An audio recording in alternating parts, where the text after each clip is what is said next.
I suddenly noticed that my 9-year-old daughter seemed to be pregnant. I was filled with shock. I could only comfort her, saying it might be indigestion. But that night, my daughter hid in the bathroom and vomited violently. I was terrified. I stroked her back anxiously. At the hospital, the doctor gave her a full-body checkup. The doctor explained it was just indigestion. Hearing that, I finally felt relieved. But later that same night, I was suddenly woken up by my daughter's cries. She was sweating profusely from pain, rolling around on the bed. So my husband and I rushed her to the largest hospital in the area overnight. But to our surprise, when we arrived at the hospital, the doctor casually said it was a minor illness. I chased him out the door, begging for a re-examination. But the doctor got impatient. That made me completely lose my temper. I grabbed the doctor and pulled him back. After I begged repeatedly, the doctor finally agreed to a re-examination. A new doctor walked into the ward. After the examination, it turned out my daughter had intestinal obstruction, and an immediate operation was necessary. Fortunately, the operation was a success, but from then on, my daughter would have to rely on a nasogastric tube to get nutrient solution to survive.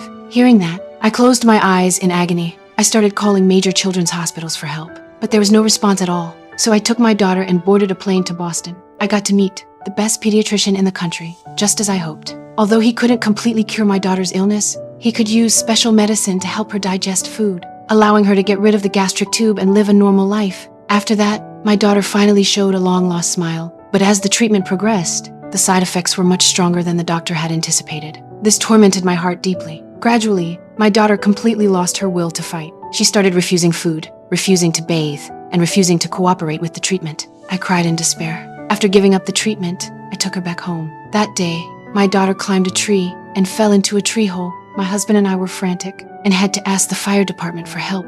When we heard that our daughter might have already died, I felt utterly hopeless. I walked up to the big tree, knelt down on one knee, begging God to spare my poor daughter. After a long 3-hour wait, my daughter was finally lifted out of the tree hole. Learning that she was still alive, my legs went weak and I almost collapsed to the ground. The next morning, I was astonished to find that my daughter's stomach had returned to normal.